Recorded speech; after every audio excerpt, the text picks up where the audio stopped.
again, everybody. Great to see so many friends and friendly faces here in our Zoom room. For those of you who don't know me, my name is Stephen Galbraith. I'm the curator of the Cary Collection, and thank you for joining us today for our program, What's Next for Cary? And as you may have heard, the last 6 months and the coming 2 years have and will be challenging and exciting times of transformation for our library and our missions. An RIT building being built adjacent to and then also connecting to the Wallace Library has necessitated the temporary move of the Cary Collection, and a little further out into the future, a redesign of our Cary facility that we hope will create a more visible and public-facing library. In our program today, my Cary colleagues and I will share with you information regarding our recent move, the current state of our library operations, and finally a glimpse at the future Cary Collection, which we've nicknamed kind of behind the scenes Cary 3.0. So we think about it, our library first had a home in RIT's School of Printing in Booth Hall.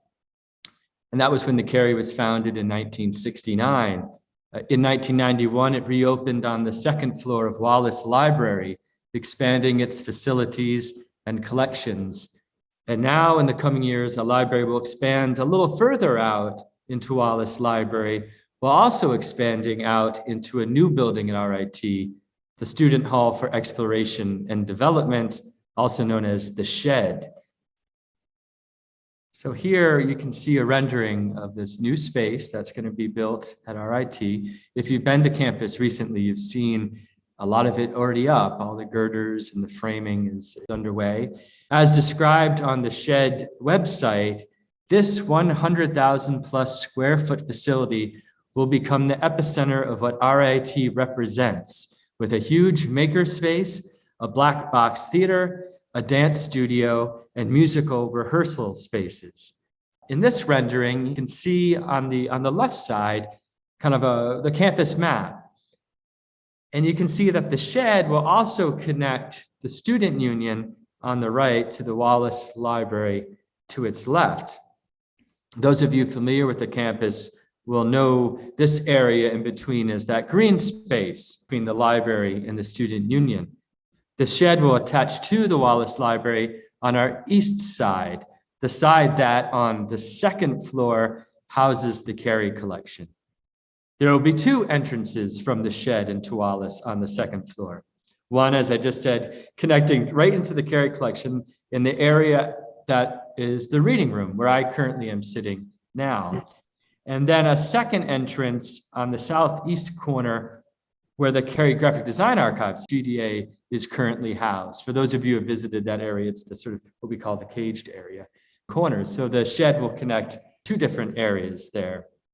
And so, as you saw earlier, I'm in that emptied Cary reading room, and indeed, all of our rooms in Cary have been emptied of their contents to accommodate this construction. So for the past half year, really longer, our staff has prepared our collections to be moved to a climate-controlled, secure, temporary location on the west side of Wallace Library, basically on the side opposite of the location that you're familiar with here in the Wallace Library. And that move was completed in mid-September. And so to give you a sense of that effort in our current temporary home, I turn things over now to my colleagues, Ella Van Holtum and Amelia Fontenelle. And then after their updates, together we'll take a glimpse at what the future Cary will look like and then take some of your questions. So right now we'll begin with Ella, who reports to us live from within our temporary archival stacks. Thank you, Ella. Thank you, Steve. So yeah, here I am. You can see behind me one of many ranges of Cary books. This range is the oversized books. There are more oversized books that way and that way. And then additional books and box material, all kinds of Cary materials. Within the area that I'm standing. I won't give you a full tour of it for security purposes, but to give you a taste of kind of what we experience as we navigate our stacks and work through finding materials and creating the access that we're so used to creating for people. So this area that I'm standing in was built out to store collection materials from the Cary, but we also share this space with the RIT Archives, which was originally on the 3rd floor of the Wallace Library. They've also been displaced as part of the renovation. And since our collections need much the same thing, we sort of joined forces to get a space that, as Steve said, would be secure, temperature controlled, and monitored and used by staff every day. Something that we, though, always keep top of mind is that this is a building that is currently being renovated. So we've been very careful throughout this process to build strong relationships with the project foremen who are always on site, and the different workers that we see coming in to the building in general. We have a great rapport with a lot of those people. We know what they're up to, they know what we're up to. And we continue to meet regularly with our building manager. So we always want to be getting ahead of any issues that might arise. If any of you have ever had a renovation happen anywhere adjacent to you, you know things come up, and we know things come up, but we really are staying ahead of a lot of that stuff. And this setup with these materials, in the building that's being renovated, but in these stacks that are secure and temperature controlled, it really importantly allows us to continue providing access to materials as possible and to actively care for our materials. So if you imagine all of these went into a storage facility or a warehouse somewhere and we didn't look at them for a year, anything could happen and we wouldn't necessarily be present to deal with it.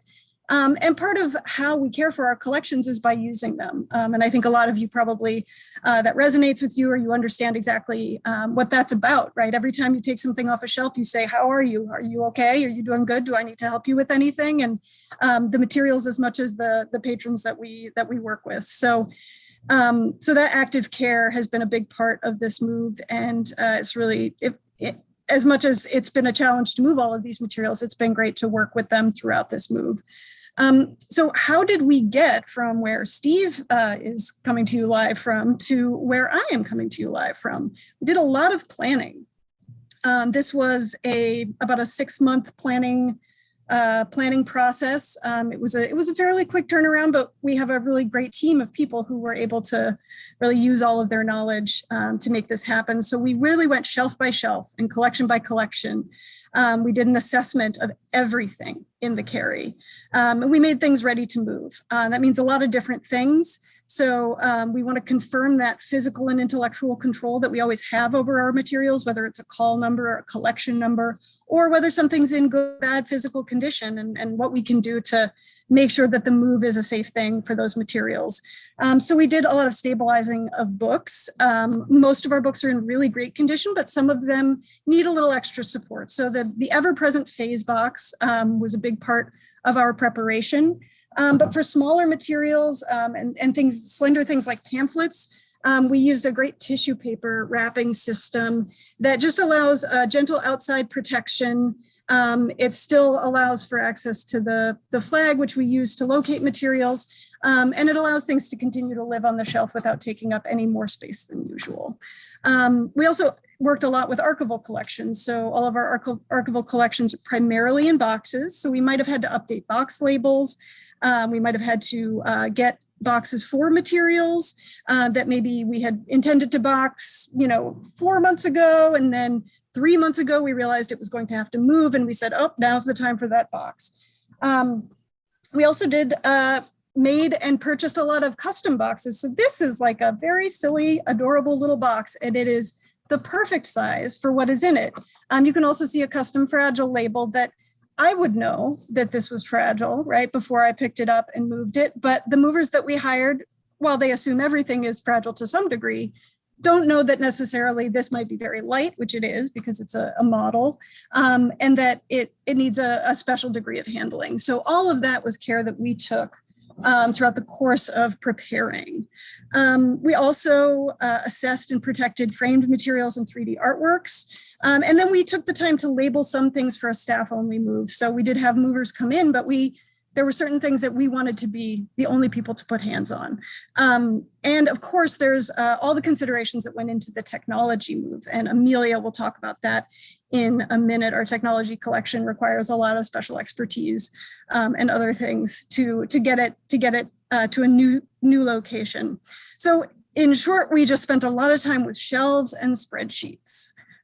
We went back to that physical and intellectual control again and again, and we all worked together and worked through that 6-month period, really getting things prepped.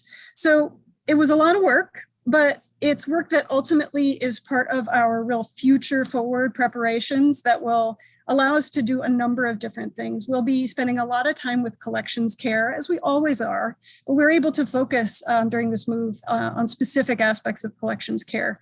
We're going to assess some of our backlogs. Every library and special collections has a backlog, and we do too. And we've discovered some really exciting things about our backlog that we're digging into. And then we are focusing a lot on cataloging and processing material, which is part of our everyday work, and we're excited to get back to it. And of course, detailed space planning for the future.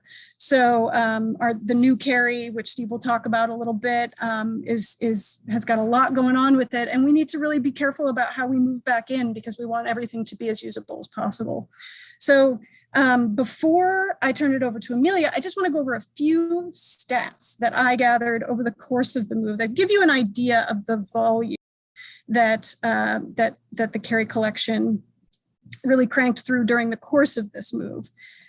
So between movers, professional special collections movers, and Cary staff, we moved 12 file cabinets. Keep in mind, those drawers were all completely full. If you've ever opened a full drawer in a file cabinet, you know what I mean about that. We moved 30 flat file units. So those big map files, 30 individual units. That's about 200 drawers. Each drawer was taken out and moved individually. The unit was moved and then the drawers were put back in order as appropriate.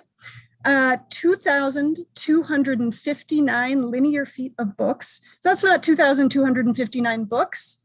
It's 2,259 linear feet of books, which is like a shelf times 3, right? So that's about 750 standard library shelves. If you've ever just been to your local library and picture 750 shelves. 3,676 archival boxes. So it's individual boxes of all sizes. Some as small as a coffee cup, some are as large as a map file. And of course, most of them are in between that. That's almost 4,000 linear feet of material, and it's about 550 library shelves worth. And perhaps the coup de grace is the 40 tons of printing technology. So that's 80,000 pounds. Presses, type, stands, tools, and everything else that we use and preserve in our technology collections. So just take in those numbers for a moment, and I will turn it over to Amelia Hugo Fontanelle, who will tell us more about the details of that technology move. Thank you so much, Ella. I kind of get chills when I see that all those statistics about the work that we've done, and know that we contributed to an amazing team who did this work. A lot of you know me. My name's Amelia Fontanelle. I'm the Associate Curator of the Cary Graphic Arts Collection, and I am responsible for the technology collection that deals with letterpress printing equipment in all shapes and sizes. So if you had visited the Cary Graphic Arts Collection in the last 30 years, you would know that we have always collected letterpress printing equipment. And so right now in this technology collection, we maintain something like 30 working printing presses and several thousand fonts of metal and wood type, in addition to the equipment that's needed for printing, such as things like the composing stone, where you set up a form of type to print, or the cases that are needed to store the spacing material that you need to put in between lines of types like leading and furniture, etc. So in the past, in the Cary Collection in these last 3 decades, in order to see any of this equipment, you would have had to gain access to the Cary Library main reading room doors, which were locked, and then walk through the reading room. And then a lot of our visitors were very surprised to be confronted with this room that has really nice 19th century beautiful printing presses in it. That we're looking forward to the future in the Cary 3.0, as Steve says, because most of this printing equipment will be put on public display. And that will greatly enhance our ability to create exhibitions about it, teach with it, and just provide a general feature that attracts people to the Wallace Library building and also the shed. But in order for that work to happen, where this material would be put on public view, obviously it had to move. And so just as Ella and Steve were talking about, my job through the last several months has been a lot of documentation of this collection, which actually hadn't been cataloged properly, these realia artifacts as they're called, and a lot of documentary photography so that we could have really good photographs showing these presses in situ. And then the work that was required to actually roll up my sleeves and work with several different teams of people to move the equipment into its temporary storage space. So as you're seeing a picture here, that's one of those panoramas of the empty room. I am in the Lowenthal Memorial Room, which has been emptied. It was so long dedicated to printing technology and this technology collection, but I will show you where it is and how we moved it there, and then what is to come. So in the summertime, it was time for us to start moving the collections. First were the printer's type relocations. This work was done by myself and teams of student employees. And I don't know how I got them to come back to work every day to do this grueling work, but somehow they did. All told, we moved about 300 full cases of metal type and about 60 oversized drawers of wood type, several hundred boxes of wood type as well, and several pallets of packet type, just package type. All told, I think just the type collections were about 18,000 pounds. And that was all done by our wonderful students and a lot of good humor in the middle of the summer. Then it came time for the actual press moves. Now, this kind of work required a lot more skilled labor. And I was able to partner with a very talented team. You see Jim Jordan there and his son, Patrick. They are a company called Jordan Graphic Services out of Syracuse area, New York. They move presses for a living up and down the Eastern Seaboard. And so they came and spent a week with us to help me carefully disassemble and then palletize the rest of the printing technology collection. I think some people in the audience have moved a printing press before, and it is heavy. And so there's a lot of physics and there's a lot of planning and a lot of communication that goes into moving this kind of equipment in order so it doesn't get broken. And that's especially paramount for our printing technology collection of presses because many of them are irreplaceable. They are unique and we don't want them. We want to treat them as museum artifacts as much as we can, but working ones too. So you can see on the one slide there, Jim and Pat jacking up the Heidelberg windmill press. That weighs about 2,800 pounds. That was actually one of the easiest moves in the entire collection of printing presses. And then very gingerly with our engine hoist here, lowering the Washington iron hand press down onto a pallet. That was actually the hardest printing press to move because it's such an awkward size.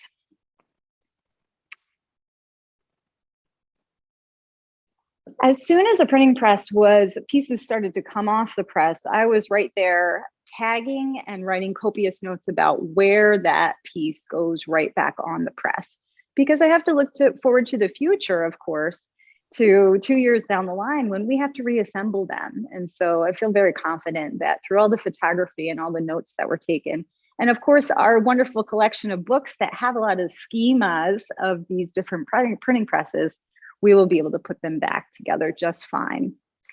I want you to know also that moving a printing press is such it's like slow-mo because of all the different surfaces of carpeting and flooring that we had to go over. I think we went like 1/4 mile per hour with pallet jacks. And you can see on the one side, we're moving the staple of the famous Colombian press here, along with its eagle on the other side.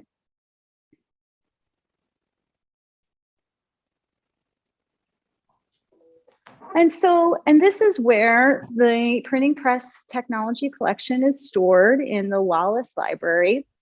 They are all secured. They're all in a space that is not under construction right now. So they're kind of in dormancy until we get them back into their future home in the Wallace Library Cary Collection that Steve will talk about, and also in the shed.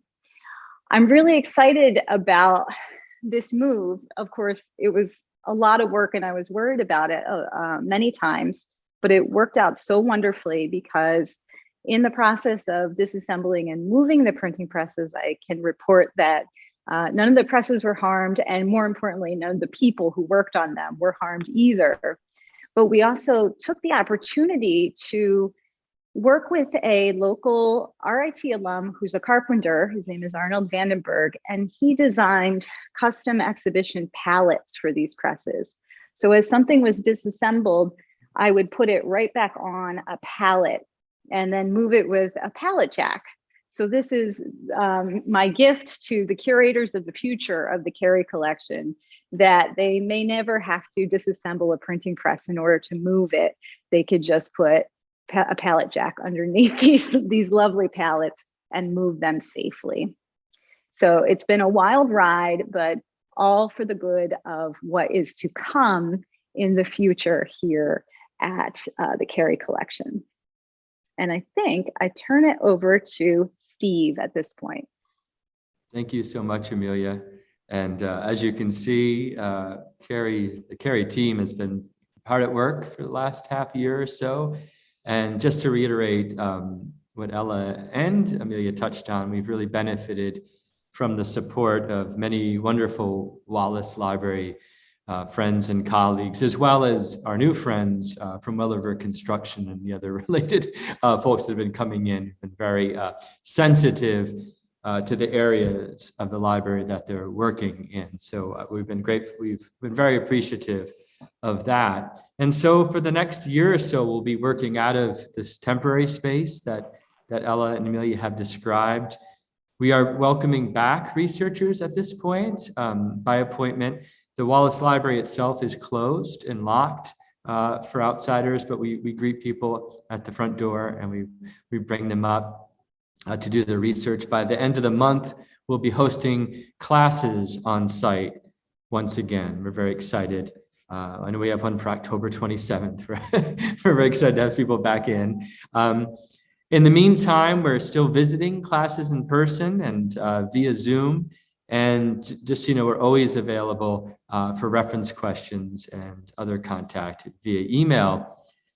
But on to the future. So in planning for this new space, we've been collaborating with architects to design and construct a new and engaging outward facility for the Cary Collection.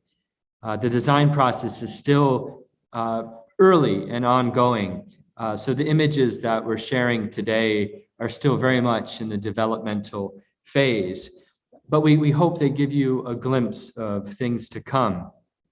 And by the beginning of the year, so beginning of 2022, we'll have more fleshed out images and plans to share. And we'll hold another online event like this, which we hope you'll come to, where we can really get in more depth about future renovation. But for now, let's look at what we're planning, beginning with what you see here, the Cary Reading Room.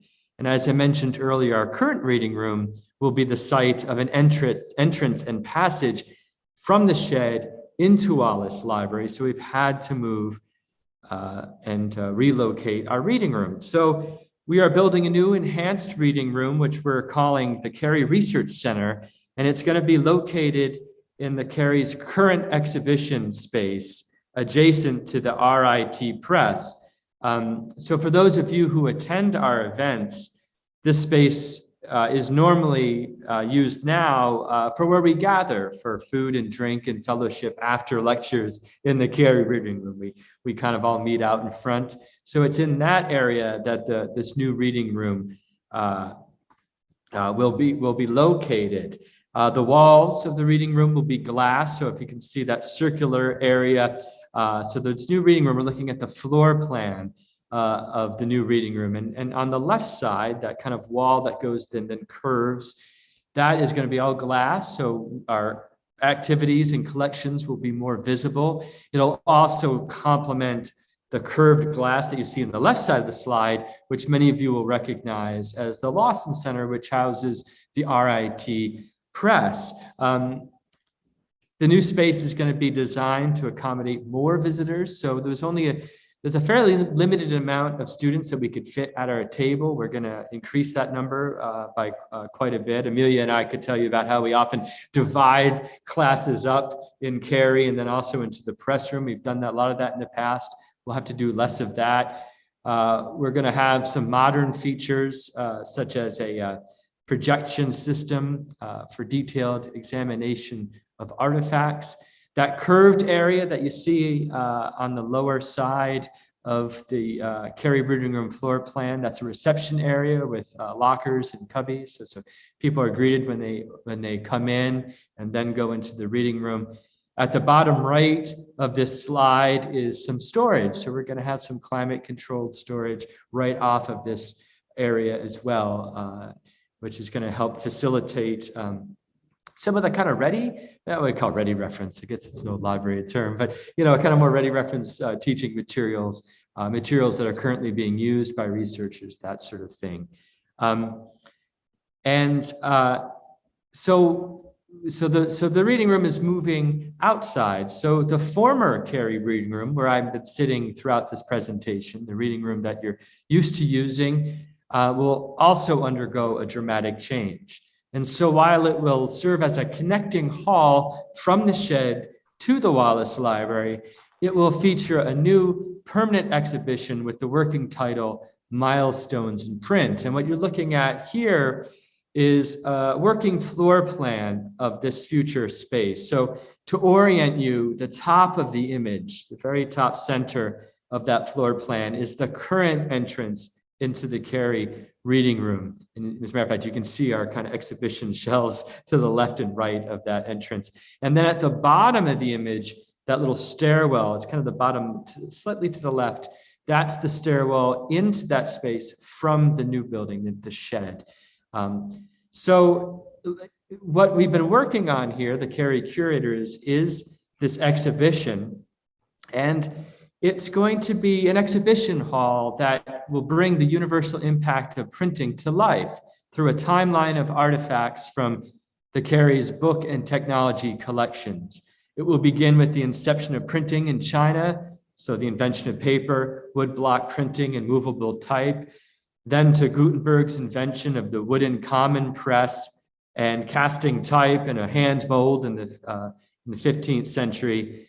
And then we'll progress through about 500 years of letterpress printing, concluding with mechanical breakthroughs in automated printing in the 20th century.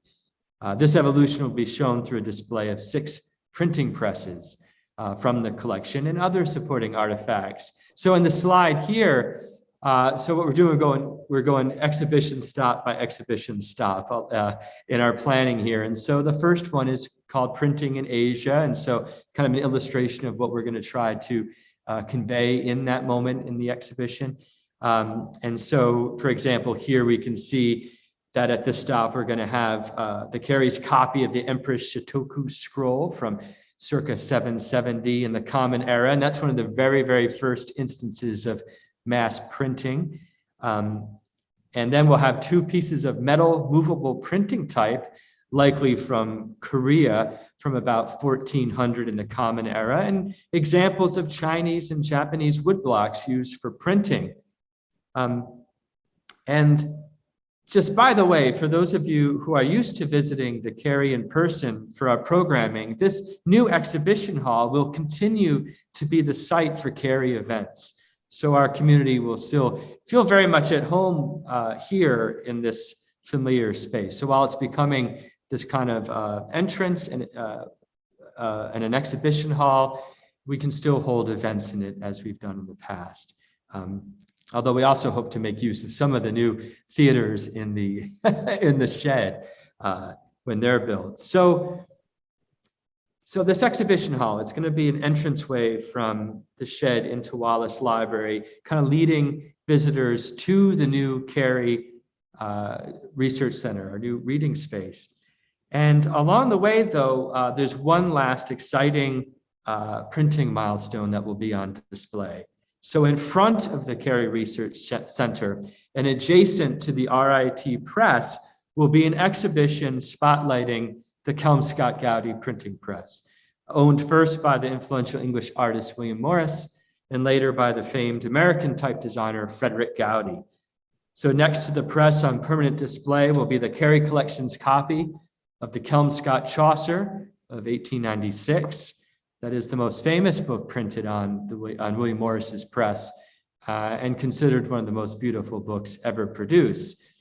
And I need to mention that these new features, the exhibition hall and the Kelmscott-Gowdy Press exhibition, and this next feature, which we're about to show you, are going to be made possible through donor support. So we're very, very grateful for that.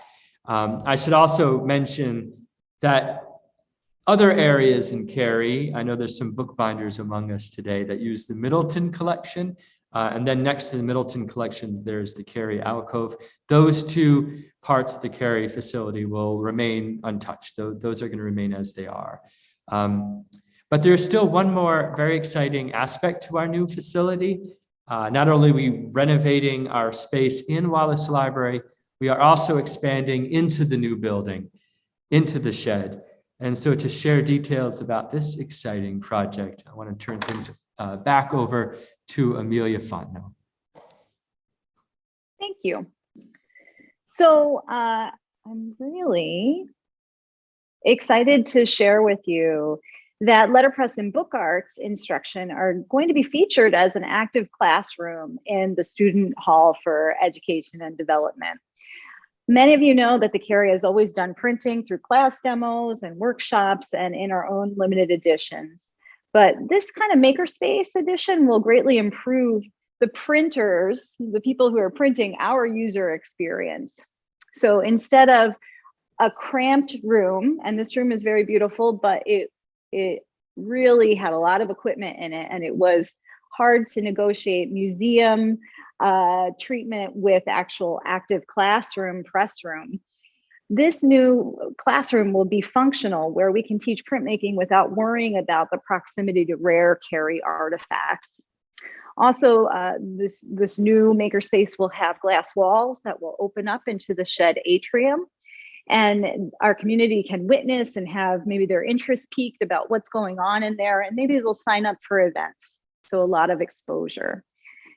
All of these improvements will help us teach that this new generation of creative people, which is what RIT is all about, will be actively fulfilling our technology collection's motto of preservation through use. And I know you have heard me say that again and again. And I want to assure you that print is, especially letterpress printing, it's not on hiatus during these renovation years. In the last few years, I've been so fortunate to partner with the RIT School of Art, and I have been teaching letterpress as a credit-bearing class to their printmaking in their printmaking studio since 2018. And in fact, I equipped the studio with Cary Collection presses and equipment and type that are suitable for beginning learners. This year, it has made a comeback very strong after our hiatus year with COVID.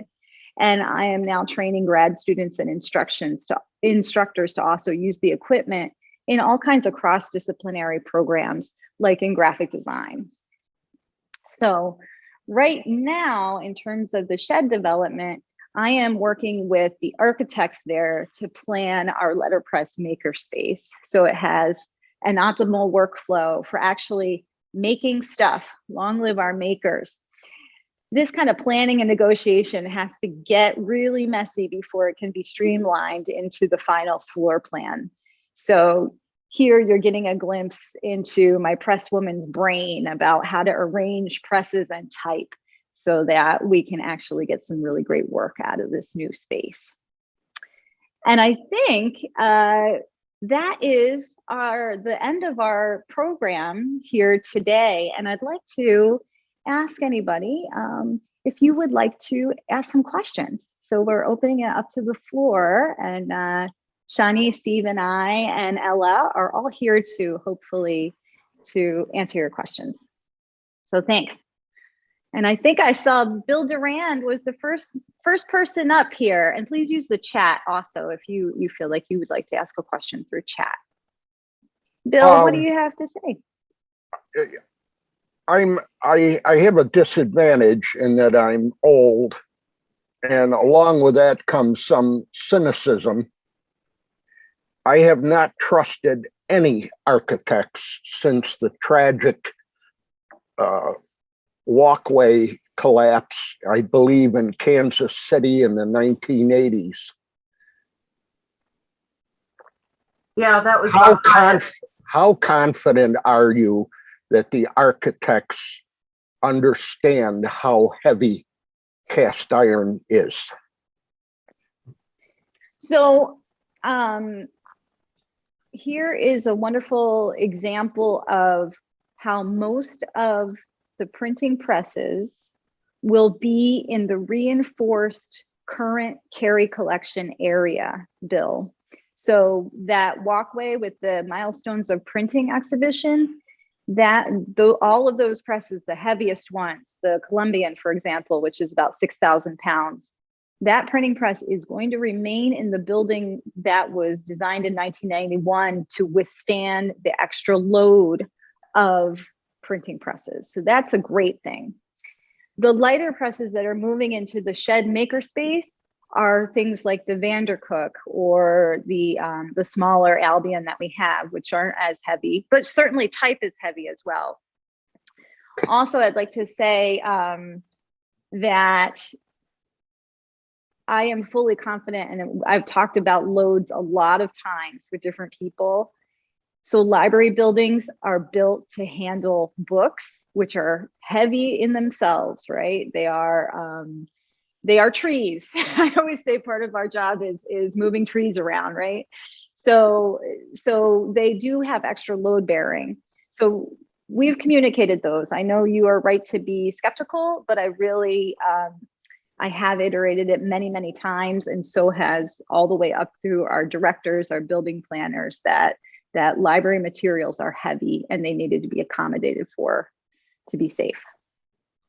Amelia, I'll just add to that too, Bill, that just generally interactions with the architects have been very collaborative. And so, for example, working on this exhibition, or you could see the planning document that Amelia just showed, that that she and an architect have been working on. I think that might even indicate the level of detail that we're getting to with the architects, and we've enjoyed this collaboration and continue to enjoy it. So I think hopefully that also might assuage some of your feelings about it, which are completely understandable, by the way.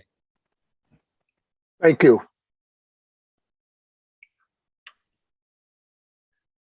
Oh, it looks like Megan Moultrop has a question. Shall I just read it, Megan, or do you want to speak to us today? I can speak. I just don't want to interrupt Amelia. Yeah, first of all, it's wonderful to have you here. Megan worked in the Cary for about 3.5 years, was it?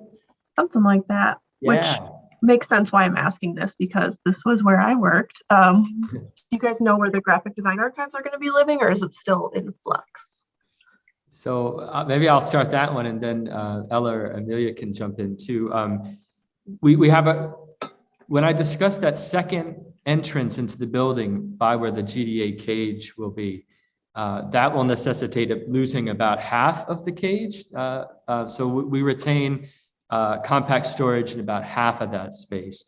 And the rest of that, rest of the material will be absorbed either in the area off the reading room, particularly because we teach so much with certain parts of the GDA.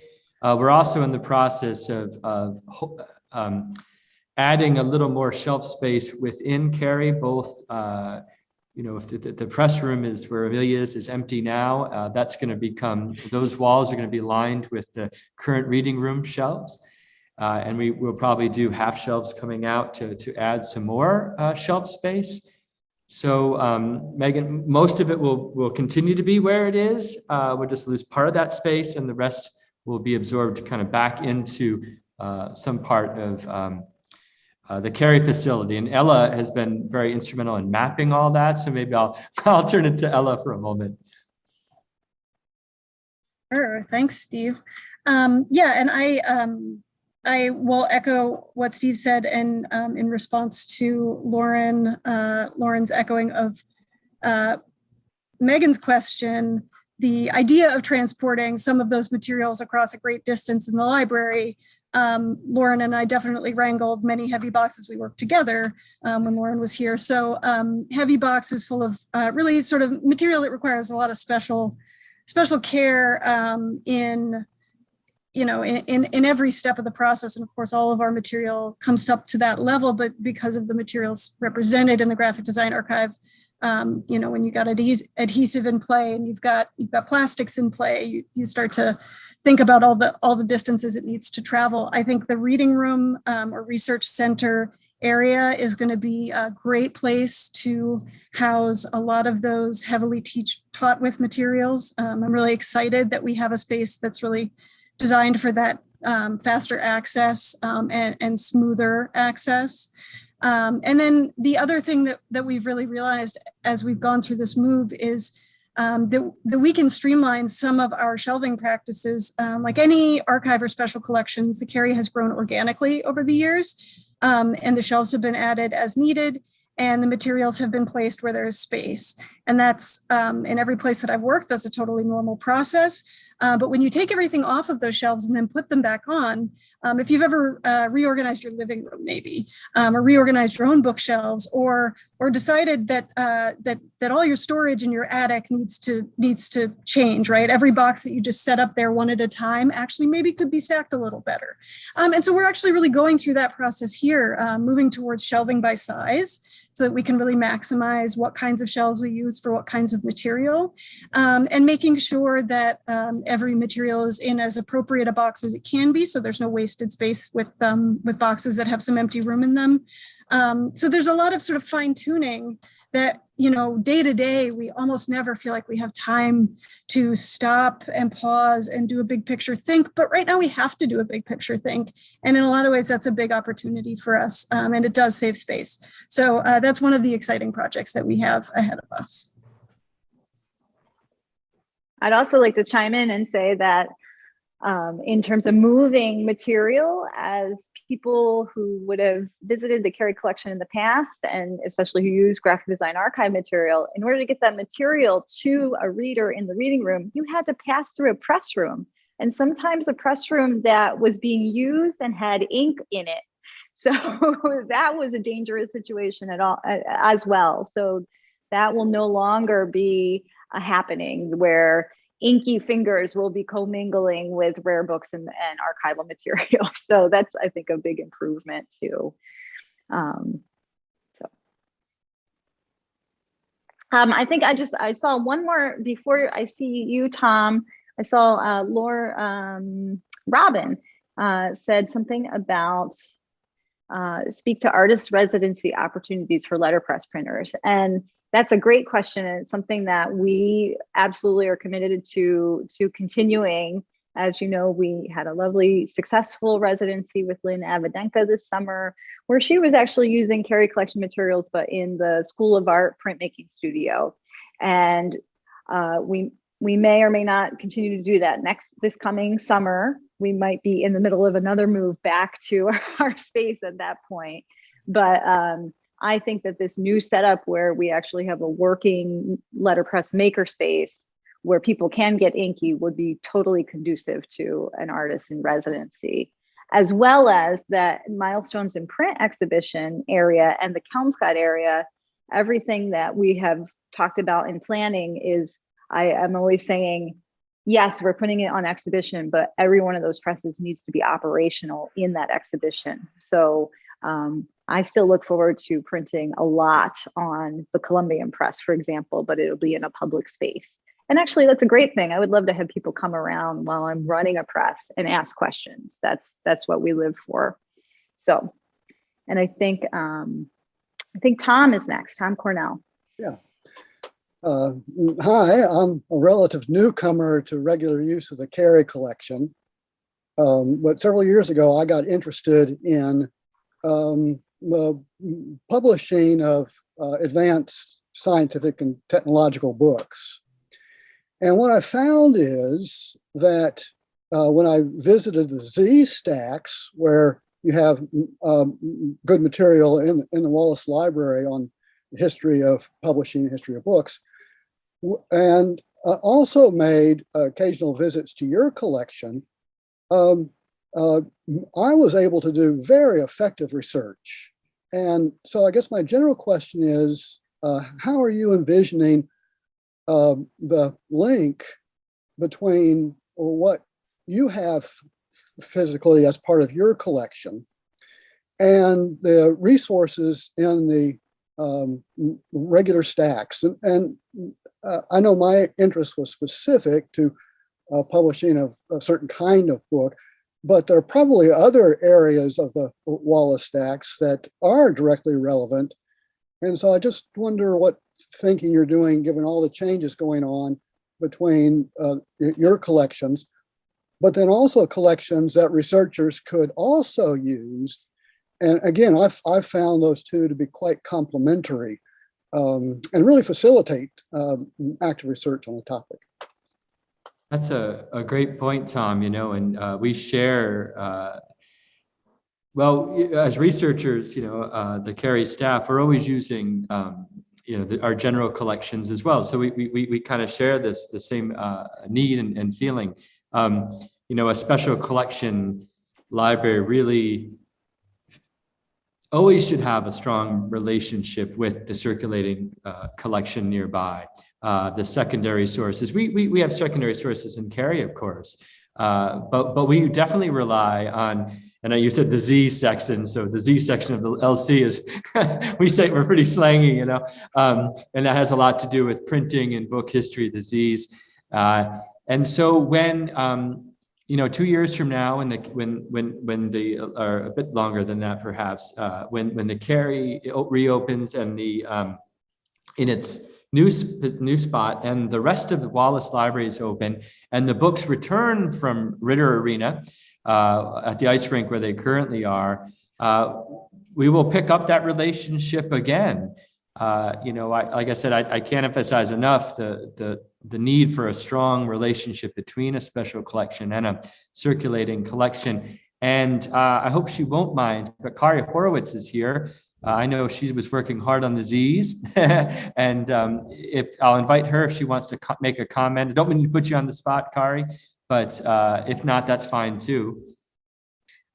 Steve and I think, all the folks in Cary kind of have a hope and a dream that when the books come back, that the Zs and all the things related to graphic design hopefully will be in proximity on the second floor to the Cary Collection. So that's a hope, and I think it'll probably happen. We don't know exactly where the books are going by call number range and things like that. And anyway, so that's the hope and the goal. So I think that's what I can chime in. Thank you, Karen. I didn't mean to put you on the spot, but I knew you'd have some good information. And thank you, Tom. There's an important question from our friend Sandra Markham. Good to see you. She's asking, will all the Cary collection material be stored with you on the second floor, or will you need to have things off-site? This is a very, very important question, a question, sorry, and I appreciate you bringing it up. When we return to this space in about, it's going to be a year, and then we're going to start coming back into it. So say 2 years from now, we'll be able to fit in, and we're taking measures to ensure that. But in the long term, in thinking of future collection growth, this is where it's going to become more of a challenge, to be very honest, but it's something we're actively working on. It's a challenge that we share with other units in our distinctive collection, so RIT archives. We even are talking to our friends, even Vignelli Center, so on and so forth.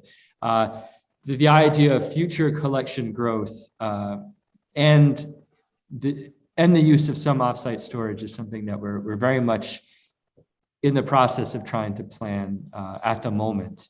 But in the meantime, yes, we can absorb ourselves back into this space, begin collecting again, but with an eye on the future for collection growth. Does Ella, do you want to maybe bring anything in there from the archive point of view, or no? Okay, Amelia's raising her hand though. Mm-hmm. No, I just want to say that, offsite storage for our Wallace Library as a whole is a reality. So many of the general collections, the circulating collections, are partially stored in offsite storage. So they've kind of pioneered that system.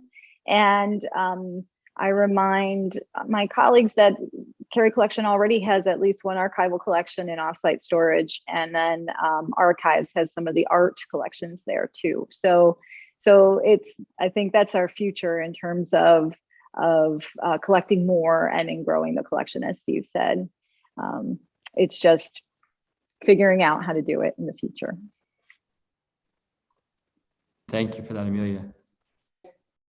So thanks for joining us for this program. We really appreciate seeing you. And I hope that you'll join us again early in the next year when we can maybe show you some new renderings as we get closer and closer.